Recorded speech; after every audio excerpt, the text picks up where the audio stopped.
Uh, Welcome back, everybody, to the Season 7 reviews for Game of Thrones.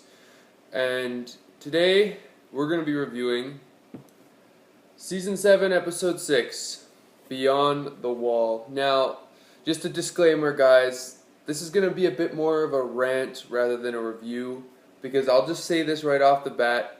This episode was not good at all. I was very, very disappointed with this episode.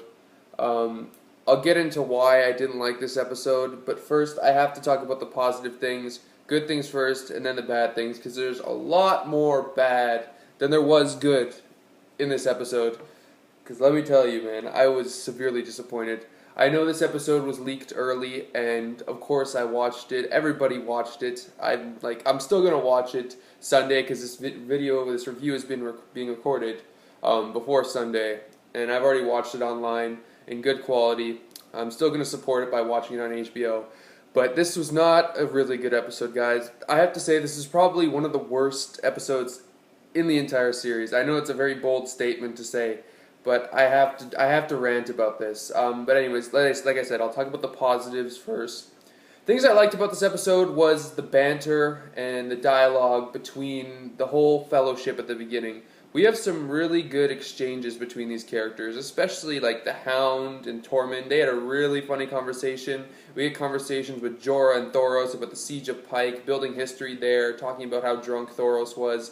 Really good stuff. We have Gendry and the Brotherhood and the Hound having a lot of banter together, Jon and Beric. It was really good stuff. And of course we have a scene with Jorah and Jon where Jon offers him Longclaw. That was a really good scene. I really enjoyed that. The whole dialogue between that whole group was top-notch quality. Really liked it. Other things I liked in this episode was definitely the action. The action was pretty good. I really enjoyed the action. Of course, this show's always been good when it comes to visuals and action and directing, and it showed it in this episode again. We get to fight with the White Walkers and the Whites. Very cool stuff, very intense. Love seeing Thoros and Beric with their flaming swords. We get to see the White Polar Bear, which was really cool. We get to see Viserion get taken down by the Night King and throwing a spear. That was really cool, really awesome, really epic. Dany and her dragons coming in. Really awesome and cool stuff. The music was really good as always. But that's honestly all I enjoyed about this episode. There's so much I need to get into with why it was bad. First off, there are so many plot holes and really bad writing in this episode. Season 6 was pretty bad with writing, but Season 7 so far has been pretty decent, pretty good. But this episode, I think it's even worse than some of the episodes from Season 6 in terms of writing.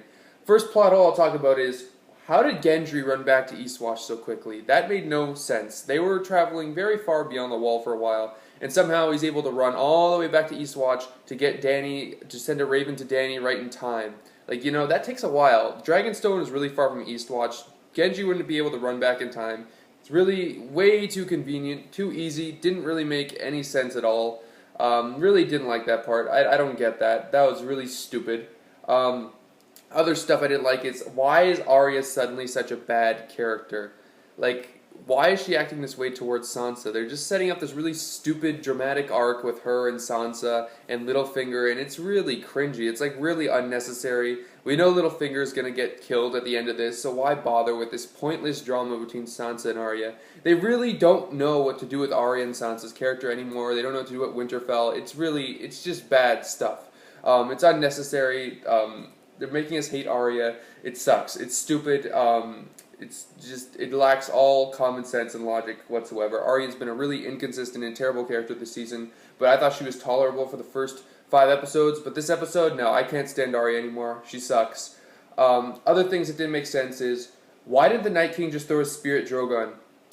He was right in front of him. Drogon, Daenerys, and the whole group were all in front of him. Drogon was on the ground. The Night King was right in front of them. He could have threw his spear right at them, ended this whole thing, but instead he turns himself and throws it at Viserion, who's flying. That makes no sense at all. That just shows how much stupid plot armor these characters have. Honestly, I was so appalled by that. Drogon was literally right in front of them. Why wouldn't he shoot them first? I don't understand that. There's no excuse for that. That's just something that cannot be excused. Drogon was right in front of them. Daenerys was right in front of the Night King. Why wouldn't you throw the spear at him? Makes no sense. Another thing that's made no sense is, how did John survive drowning in that cold water? He got taken down by a bunch of whites, and he was wearing this really bulky fur cloak, and somehow he didn't drown or die of hypothermia. You know how cold it is to be on the wall? There's no way he would have survived that. I don't understand that. John's plot armor is just ridiculous at this point. It was ridiculous in Season 6, but at this point, it's just stupid. I don't know how the hell John survived that. Any human being, or even any other character, wouldn't have survived drowning in that cold, freezing water. It made absolutely no sense whatsoever. I don't get it. This plot armor is getting ridiculous. Another thing. Benjen. Why was Benjen even in this episode? Why couldn't Benjen just have come with John? He's like, oh, come on the horse with me, when he saved him, right? Benjen came in at the last second, saved John, other plot armor, and then he's like, oh, I can't come with you, there's no time. What do you mean there's no time? There was plenty of time. He could have hopped on the horse with him. Why? I don't understand it. Why couldn't Benjen come with John? Why just throw him in the episode just to kill him off? His appearance and death were just completely pointless. Like, why? Why is Benjen there if you're just going to kill him off for no reason? Waste his character. He had, like, what, 10 seconds of screen time? Like, you could have introduced him in Season 8 again and had him fight beyond the wall, but no, they just want to get rid of actors, and it was stupid. Another thing when it comes to death in this episode.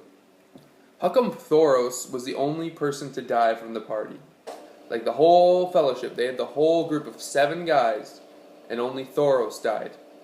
How ridiculous is that? This is a show that's known to kill off characters, especially when they go in a group and in missions like that. You'd think more than one person would die. I love Thoros, of course. His death was okay. But why was he the only one to die? Like, I don't get it. He's the most minor character in the group, and they only killed him off. Like, if you want to really set the danger for the White Walkers and how serious this whole threat is and how intense this mission is, you'd make more than one character die, and make sure it's more than just one minor character. Like, the Hound maybe should have died, maybe Gendry, possibly Jorah. Tormund looked like he was going to die until he got saved by the Hound.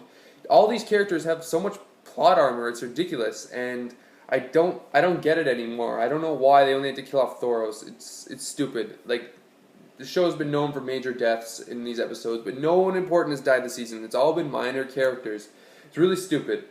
Another thing I didn't like, John and Dany's forced romance. I said it wasn't as bad in the past few episodes, but this episode, it's been cringy. It's terrible. The dialogue between them is just awful. They are forcing this romance down our throats, and it's really going to be a shit show. I'm not looking forward to their incest sex scene in the next episode. We know what's coming, guys. I don't care if you read the leaks or not. Everyone knows it's going to happen.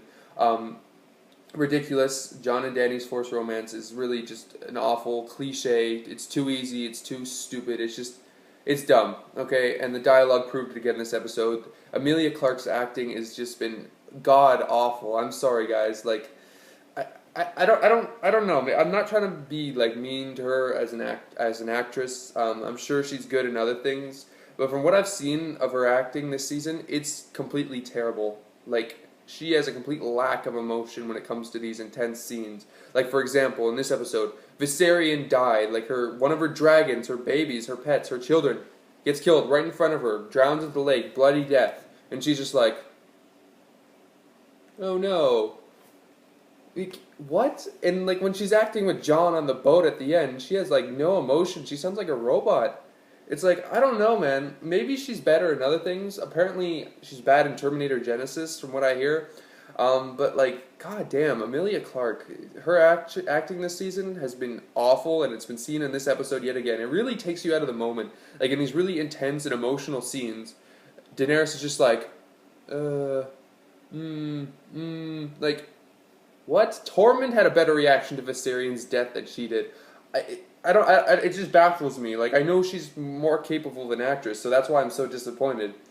And the last thing that pissed me off in this episode, where did the Night King get a giant chain? Like, the Night King and the Undead Army pull Viserion out of the frozen lake at the end. How? Why? Where did they get that? How did they go underwater to chain him up? The Whites can't swim, first of all. They've never been shown to have a chain before, and somehow they're able to pull him out of the lake with a random chain that they just conjured out of nowhere. Makes no sense. You'd think they'd use the Giants, but apparently the Giants don't exist in this army anymore. We've seen them in the first episode, but somehow they just disappear. But yeah, other than that, guys, I'm sorry, this episode was not good. I enjoyed the action, I enjoyed the directing, and the music, and the dialogue, and the banter, and the character interactions. But most of the writing, in terms of like logical consistencies and like Deus Ex Machinas, and just really shitty plot holes, really plagued this episode for me, and I thought it was terrible.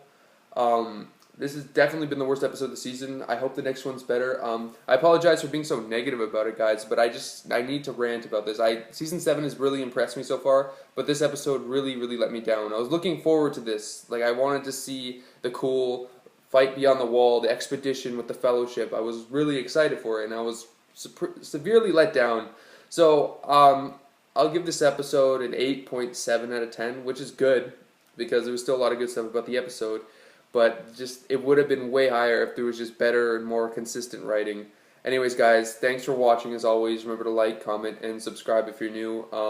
I'm Rice Duke, and I'll catch you guys later.